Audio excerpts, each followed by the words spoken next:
Hello, guys, and welcome to Book Review.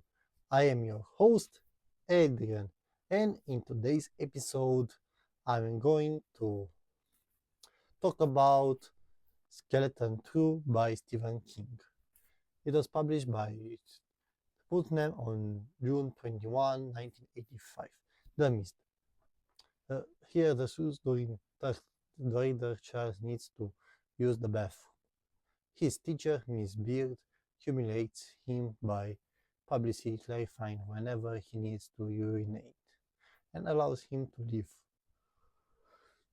Entering the bathroom and looking around the corner, Charles sees a tiger lying on the floor.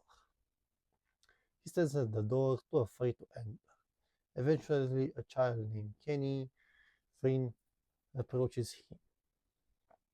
Charles warns him about the danger, but he does not believe him and goes into the toilet.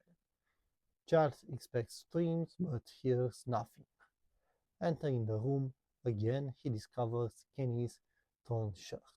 Charles decides to relieve himself in the sink, which Miss Bird finds him doing. Charles tells the teacher not to enter the bathroom, but Miss Bird does not listen to him and goes around the corner and to find Kenny. Charles returns to class, leaving Miss Bird with the tiger. The monkey. The monkey follows Hal Schrennen, a man hunted by a wind-up monkey toy that seems to bring death and misfortune. The story begins when Hal's son, Petey, discovers the monkey in a box while exploring the attic of Hal's childhood home. Hal reacts with dread, recalling his childhood experience with the toy. In flashbacks, Hal remembers finding the monkey among his father's belongings in a storage closet. As a child, Hal noticed a disturbing pattern whenever the monkey clapped its cymbals, a death or calamity followed. These events include the fatal fall of Hal's childhood friend Johnny McCabe from a treehouse and the death of his aunt Ice Cat, which was run over by a car. Believing the monkey was cursed, young Hal threw it into a dry well near his home. Decades later, the monkey inexplicably resurfaces. Its reappearance unsettles Hal, who fears for the safety of his family. Determined to destroy the toy, Hal and Petey go to Twister Lake with the monkey in a flight bag with rocks. Hal goes to the deepest part of Twister Lake, where he throws the bag into the water. As the bag sinks, Hal hears the faint sounds of the monkey's cymbals slapping. During the disposal, the boat starts breaking up, but Hal manages to swim safely to Petey. The story ends with a newspaper clipping showing the hundreds of fish in the lake have died as a result. Tales of Kurt Carriage. Kurt Carriage is a college student who lives in one of the campus dorms. At the end of a spring semester, he returns to his room after a particularly hard exam. He talks to a couple of his fellow students and the dorm's peer who tells him to flee out a damaged form. Gary's roommate, an Unity student nicknamed Piggy, has already left for the semester. Gary chases out a hunting rifle hidden in his closet. Rifles are permitted on campus with proper documentation for use on the campus shooting range. Gary had checked the rifle out and hidden it in the woods, retrieving it late and at night while everyone was asleep. He feels stripped and loads it from a box of ammunition. After talking to another student named Bailey, who takes the nude model mirrors from over Piggy's bed, Gary relates the Story of Abel then opens a window and begins to hunt for targets outside. Mm. His first shot kills a pretty blonde student. His next shot takes out her parents, then other students as they try to run. Gary sees another student trying to hide and wanted to run but is frozen with fear. Gage begins to pull the trigger again. Mrs. Stowes shotcuts David, friend of a caretaker named Homer. Butler is an elderly man who is spending his later years hanging out at the local gas station in a small town. He listened to Homer narrate a tale about a woman he knew named Ophelia Todd, who was upset with the finding shortcuts before disappearing some time ago. Homer admired her persistence but began to have doubts regarding her infatuation of the subject. Mr. Todd's habit of resetting her odometer shows irrefutable evidence that something strange is going on. He also discovered evidence that her shortcuts are taking fewer miles than are in a straight line between the trip origin and its destination. Surely that would be impossible in reality. Mrs. Todd compared the shortcut to folding a map to bring 2 points closer together, suggesting she had discovered a world version of reality akin to a wormhole. Mrs. Todd finally convinced Homer to take one of the special shortcuts. On his first trip, Homer loses his hat to the grasping arms of a living tree. Soon he encounters road signs and bizarre animals which he cannot explain. Figuring Homer does not wish to take any more rides. He also begins to notice how Mrs. Toad is changing and growing younger with each trip she takes. The appearance of this overwhelms Homer despite his discovery of horrifying rodent-like creature on the day of her car, which she brushes off as if it were a normal animal. She disappears shortly after this, with her husband officially declaring her dead. After several years pass after Homer returns from a trip to Vermont, Davy notices that he is also looking younger himself. He watches as Homer gets into Mrs. Todd's car, noting that he appears to now resemble a teenager. As the two drive off into the night, David thinks about the prospect of getting younger himself. A very interesting first. The John. In the distant future, humans have developed a form of instance house teleportation technology called the Jaunt, enabling colorization of the solar system. Mark Otis and his family are preparing to travel to Mars for a 2-year business trip. As the jaunting service prepares the other passengers, Mark enters his two children by recounting a semi-apocryphal tale of the discovery and history of the jaunt. He explains how in 1987 a scientist named Victor Krohn inadvertently discovered the ability to jaunt after years of research when he accidentally teleported the two of his own fingers. Although the procedure functioned perfectly where he tested his ignorant objects, Curran discovered a side effect on the mice sent through his two portals. The mice would either die instantly or behave directly before dying moments later. He eventually discovered that beings of higher neural activity, such as animals and humans, could only survive the jaunt while unconscious. Martin explained that this is why all people must undergo general anesthesis before Jonty.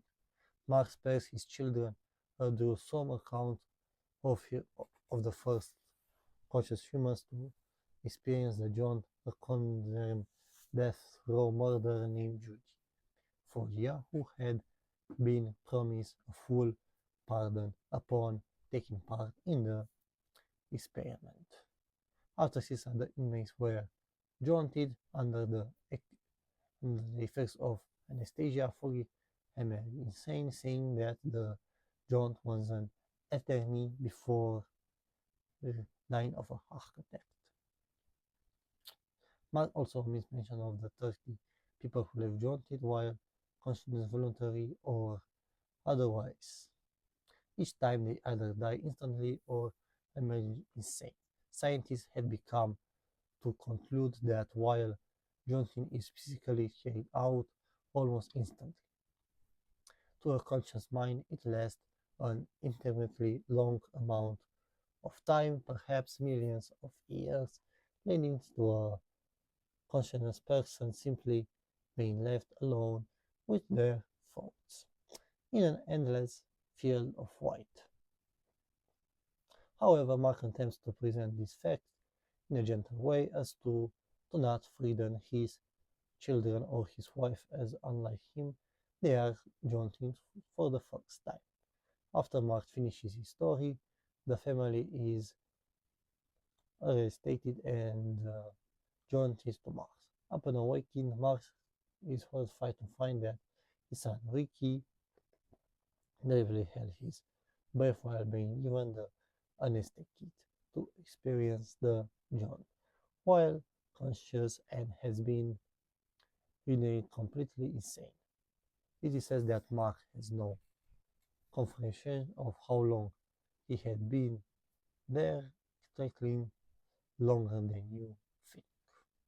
That, and loses his own eyes out before he's well away from his horrified family by several attendants. Yeah, great. The wedding told from the viewpoint of a Bandler in 1927 during the Prohibition era. The story centers on an Irish-American small-time rattler, Mike Scully, who hires the narrator's jazz band for $200, equivalent to $3,707 in 2025, to play the Chicago wedding of his 35 50-pound sister Maureen and her 19-pound Italian-American fiancé, Rico Romano. At the Guild-Mice enemy, the Drake blackmails a man to enter the wedding reception and insult Maureen in front of the guests. Shortly after, Mike is shot down in a hail of gunfire from the Geek's men. The Benhur is approached a short time later in a bar by Maureen, who is despondent and depressed, feeling that she caused her brother's death and filled with self-loathing over her wife and the way she is aware other people perceiving her. After requesting the song, she leaves, and the narrator never sees her again. But he, like everyone else in the country, follows her story from that point on. Now Maureen Romano, she takes over her brother's racket with her husband as her first lieutenant and carries out a criminal empire that ironically far eclipses the operations of both her brother and the Drake, whom she soon hunts down and takes a gruesome revenge on.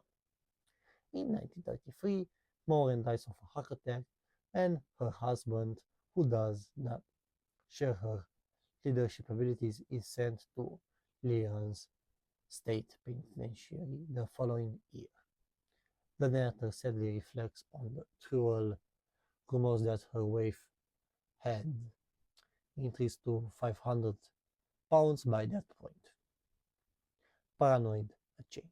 The poem is a first-person narrative from the diary of a person with paranoid schizophrenia. The character complains of persecution from the tall woman in the room above, who has put an electric suction cup on the floor. So the waiter says it was salt, but I know a something when it's put before me, and many more horrors. When he serves food with mustard, he thinks it is to mask the bitter odor of almonds, presumably a reference to Zweig. According to the poem, the victim has amassed 500 notebooks with 500 pages in each one, and records all of the wrongs done unto him in the book. He thinks that his enemies are part of a massive government conspiracy and mentions the FBI and the CIA. He is also superstitious, he knows chance, and he wears charms. The poem is recursive ending where it begins with the stanza I cannot go out no more. There's a man by the door in a raincoat. The poem also has ties to the Dark Tower epic when King originally began writing The Stand. He wrote a dark man with no face. This became the description for Randall Flagg and is an exact line from the poem. The ref. 4 college students, Randy, Dick, Clarice, and Laverne swim to a wooden raft on a remote Pennsylvania lake in October as a final outing before winter. Randy notices a mysterious black substance floating on the surface that appears to chase the girls as they reach the raft. Dick and Laverne ridicule Randy's suspicions until Rachel remarks on the beautiful bands of colors on the patch oily surface and touches it. The blood patch pulls her into the water, catches her, begins to dissolve her, and finally wholly involves her. The horrified trio helpfully watch as she is devoured, explaining the size of the black shape. After the initial panic, the three contemplate their situation. They realize swimming past the black substance is not possible as it moves too fast. The group told no one else about their outing and drove 8 miles from the nearest manor, so they cannot hope to be rescued. The only option is to wait and see if the thing leaves. Gazing at the creature's beautifully innocent surface entrances and disorients the onlookers, nearly causing them to fall off the raft. When creature floats under the raft, Dick prepares to make a desperate jump into the lake to swim to the shore. But the creature oozes up through the board and grabs him by his foot, pulling his legs through the track in the boat. Randy and Laverne are forced to watch as Dick is devoured and dragged through the track. Slowly and laboriously, Laverne faints and Randy fights to maintain his sanity. Randy complains swimming to shore while the creature eats Dick, but realizes that means he will have to leave the unconscious Laverne behind. After Laverne regains consciousness, she and Randy take turns sitting, standing, and watching the creature, allowing brief moments of rest for one while the other watches for when the black patch goes under the raft. At night, Laverne convinces Randy that they should sit and watch it together. As the temperature drops, the two slowly invest the warmth and gradually begin to have sex. Randy assuring her that he will keep an eye on the creature. However, he is distracted by the hypnotic colors of the creature, and when Laverine's hair falls off the side of the raft, the creature tangles itself in her hair and flows over her face. Knowing he will be unable to save her, He kicks her over the side of the raft in a panic, causing her death. Randy barely gets any sleep as night falls, seeing the creatures flows under the raft every time Randy tries to sit down, forcing him to remain permanently standing. Randy finally breaks down and gives up, acknowledging the hopelessness of the situation. He fantasies about the rescue and signs directly suffering from extreme fatigue. At last, Randy turns to the creature and complains if the creature's hypnotic colors will take the pain out of being consumed. He does not look away as the creature's colors humor at him. Once possessed of the gods, Richard Hemsworth, a middle-aged writer, is disillusioned with his typical wife Lena and his disrespectful teenage son Seth. Seth and his teenage nephew Jonathan Sunderland dies in a car accident caused by the writer's abusive brother Roger. Roger dies in the trash along with Jonathan's gentle and kind mother Benny, who had originally dated Richard before Roger married her. From the boys' effects, the writer is given a word processor which Jonathan was simply in the process of cobbling together from 1,000 different sources before he died. When the writer turns it on, the startup message displays "Happy Birthday, Uncle Richard," revealing that it was intended as a birthday gift for the main character.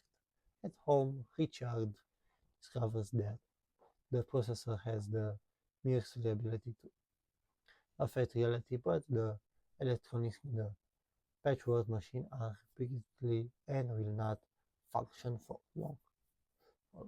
While in the middle of the testing, the processor Richard's son returns home. Home alongside his awesome band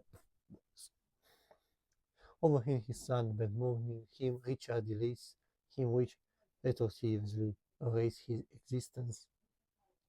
His bandmates are gone, his room is empty, and every trace of him ever living there is gone. When his wife returns home, he finds she is now even further than when she left, the result of never having any children. After she verbally abuses him, he deletes her as well. With the processor now actively dictating, Richard impulsively rewrites reality, making the nephew his own son and his sister-in-law his wife. Moments before the processor inevitably breaks, he turns around, finding the nephew alive once again, now calling him Dad. The Valentine's story. The man who would not shake hands at a private club in Manhattan, an elderly man named George Tennyson recounts a card game he played many years ago where he met an old man named Henry Broder who refused to touch anyone, calling for contact in fear. After Broder wins the game, another player, Jackson Davison, is up and shakes his hand impulsively, causing Brower to stream and bolt from the room. Davison then makes it his mission to find him and give him his winnings. It's revealed shortly thereafter that Davison had died of a brain Davison speaks with an old associate of the man who tells him that Brower was cursed by an Indian shaman after an unfortunate accident in Bombay which he accidentally caused the death of a boy. From that moment on, Brower has been cursed to curse the death of any living everything he touches. Dorison then attempts to tear it down. Brower and meets an innkeeper who tells him that he discovered Brower dead in the inn. One hand firmly clasped in the other. Beachworld. Beachworld is set in an undefined and distant future. Among the few clues is to the date is the best reference that the last of the Beach Boys died 8,000 years ago, hence approximately in the 11 millennium CE. Two Trummers, Bears, Ren and Sepio survive the crash landing of the spacecraft on an uncharted planet made up entirely of sand. Ren becomes hypnotized by the endless dunes and refuses to either move from the very spot he's standing on or drink water. Shapiro also feels drawn to the dunes, but unlike Ren, finds his hypnosis freezing and is invited to go inside the shipwreck where the dunes are out of sight. At one point he sees or imagines how the unknown world once hosted civilized intelligent life, but over time the city's bodies of water and ultimately everything on the planet was overtaken and buried by the sand. When another spacecraft arrives in response to Sep-Zero's distress, Bacon, the trio initially treat his account with skepticism. Ren fights them off, drawing strength from his eroded sanity. The captain sends out an android to force Ren to leave, but it quickly breaks down as sand gets into it. The sand also rises up to stop a transfuser dart. A crewman fires at Ren as the black glass burns into the sand by the ship's screws on land is really troubles. The captain finally sees Sep-Zero's demands to leave. The ship lifts off, narrowly managing to reach escape velocity as a giant hand-shaped wave of sand tries to bring it down. Ren stares up at the ship as it disappears and begins to pile handfuls of sand into his mouth. The Reaper's Image. The story is about an antique mirror haunted by the visage of the Dream Reaper. Who appears to those who gaze into it. Nona. The story is the account of unnamed man made held in prison, recounting in his life as a college dropout who met and fell in love with a beautiful girl named Nona. While endlessly keening on a snowy winter's night in Maine. That night the narrator is seduced by Nona into murdering several innocent bystanders. Somewhere near Castle Rock, Nora lures the narrator to a graveyard and morphs into a hideously large rat which laughs at him. It's not immediately clear whenever the narrator as it a supernatural force or Nona is a figment of his insanity. Later the narrator is found alone by the authorities, taken in custody and sentenced to prison where he narrates his tale. Also the narrator is prepared to commit suicide as he complains hearing strange sounds in the walls. For Owen, the poem concerns King walking his son Owen to school as the boy describes a fantastical school attended by anthropomorphized fruit. Survivor tip. The Robinsonade follows a shipwrecked drug trafficking surgeon who, left with only a large amount of drugs and no food or resources, resorts to self-cannibalism. Uncle Toro's truck. The story concerns an abandoned red wrestle truck owned by Otto Schwer and George Metzgerstens, wealthy Castle Rock businessman in the post-Depression era after Schwen deliberately trashes Menstruations beneath his elected vehicle and the murderer becomes fixated on the truck. Schwen he sees that the truck is not only moving on its own accord but planning to kill him. At the same time, he becomes a social recluse, living in a house he built across from the truck himself and generally begins to lose his sanity. Seth's nephew, who tells the story, finally finds him dead. Dead, the corpse has been drowned with motor oil, and there is a spark plug rammed down his throat. The nephew goes on to describe how, on the day he found his uncle dead, he began to see strange happenings with the truck himself. Also, he couldn't accept his uncle's death as a suicide because there was no jar near the body with which Otto could have filled himself the oil. The nephew would deny that what he saw as a hallucination were it not for the directly sparked plug he took away from the course and kept it as a reminder. Morning deliveries. Milkman 1. The story follows the morning route of a milkman named Spike Milligan in Delvon, Pennsylvania. Milligan leaves various surprises in the milk bottles for his customers to find, including poisonous liquors, deadly gas, and venomous spiders. Big Wheels, A Tale of the Lonely Game, Milkman 2, or Part. The plot centers on two lonely workers named Rocky and Leo in a small Pennsylvania town in 1969. After finishing up a shift at work, the men drive around, getting drunk and searching for an auto inspection station. The inspection certification on Rocky's car runs out at midnight, and he needs to find somewhere that he will renew it. They are drunk and getting drunker, drinking Ryan City beers, which have the likeness of Pittsburgh's Steelers players on them.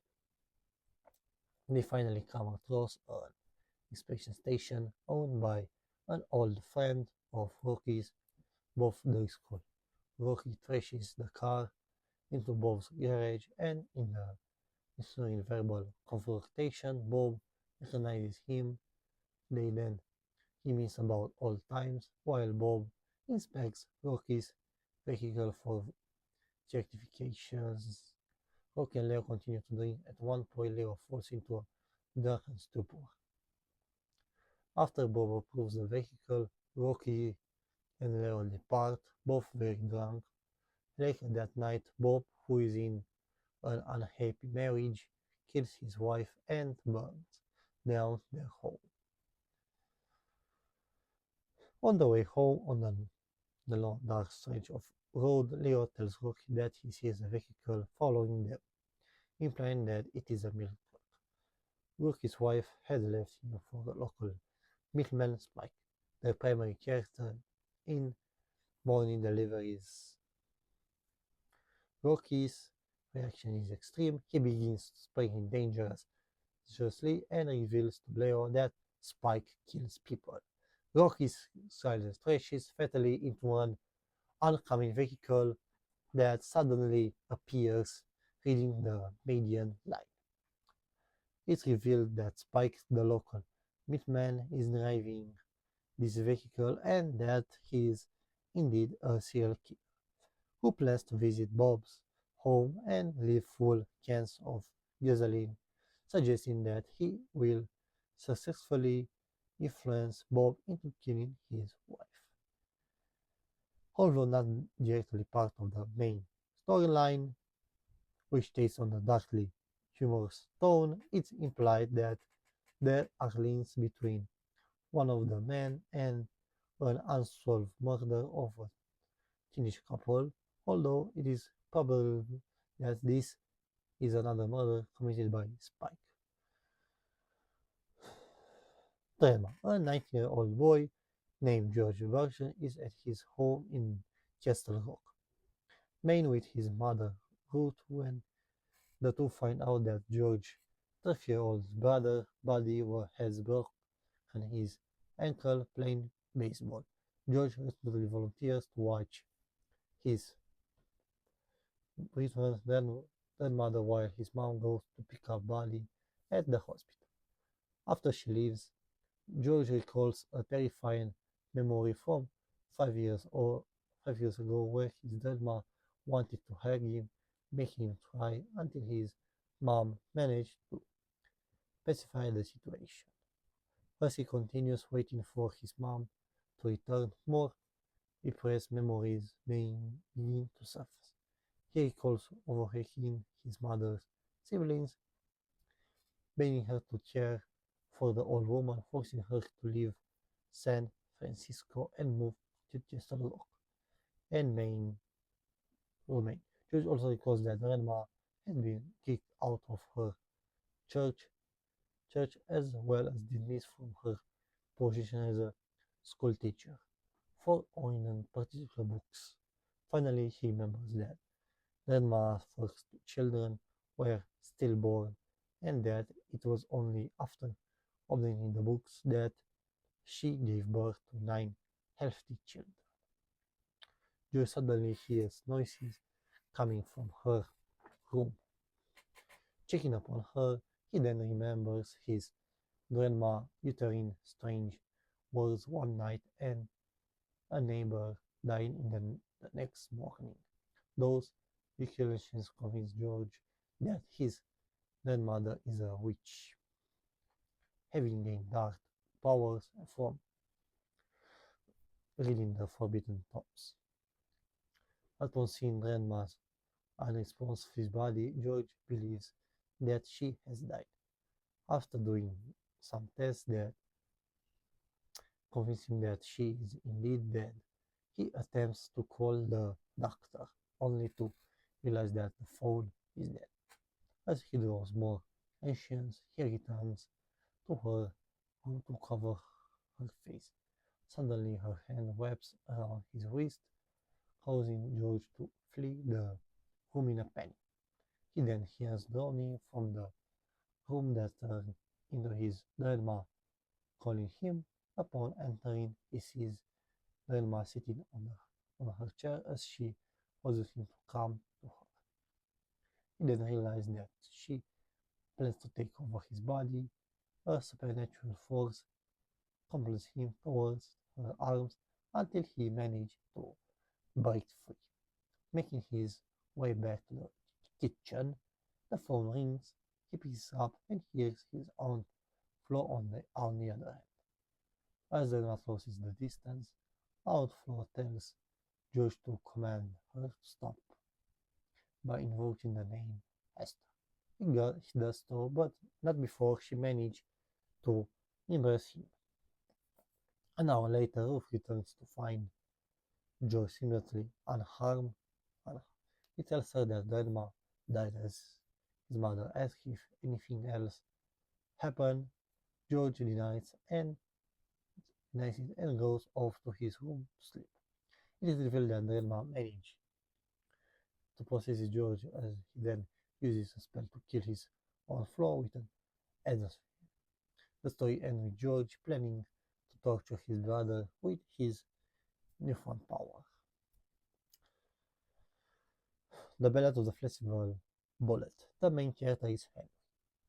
Henry, fiction editor of the Schullins Locals magazine. Henry receives an anthology short story called The Ballad of the Flexible Bullet from up and coming novelist Red Ford and considers the story to be very dark but also a masterpiece. Through his correspondence with Ford, Henry learns of and due to alchemist comes to believe in Ford's various paranoid fantasies. Most notably, Henry and Ford believe that their typewriters serve as homes for phonies, tiny elves who bring narrative, and good luck. The story told from unexpectedly as he realized it in unexpectedly form as a barbecue concern Henry descend into false madness. Meanwhile, Henry also struggles to get Thorne's story published despite the fact that Lawrence is in the process of closing his fiction department. It was first published in 1941 under the title Do the Dead Sing. Stella Fingers, the oldest resident of Rhode Island, has just celebrated her 90th birthday. She has never crossed the reach, the body of water that separates the island from the mainland, in her entire life. She tells her grandchildren when they ask, I never saw any reason to go. Stella comes to the realization that the cancer that she known she has and kept to herself is in its final stages when she starts seeing the disease reasons of Goat Island. Her visions start with her dead husband inviting her to cross the mainland. As her impending death draws near, Stella encounters more apparitions of the dead of the Goat Island, and she makes peace with the knowledge that it is her time to go. Dracina Worms Laws plus her sons Leon Jones and head Stella as a toes of frozen reach toward the mainland. As she starts her street, it starts to snow. The blowing wind, along with the snow, makes it difficult for her to find her way, and she becomes afraid of being lost in the storm. Along her walk, she meets up with a woman who has her best friend Annabelle, as well as several others. When the wind whips the head off of her head, her late husband Bill appears and gives her his head. She is surrounded by her friends and family, and they begin to sing as she crosses over from his leg. Stella Flappers is found dead, sitting upright on a rock on the mainland. Her son Eldon recognizes his father's head. He comes to believe that the dead sing and that they love those still living. These were the short stories. All of them are good and some of them are very good. I recommend this collection of short stories. Or if you are curious, I ordered this book from Vinted as well. It looks like this. Yeah. I know this is a very, very long video and I'm sorry for that. I hope you liked it. And that's all for now. Goodbye.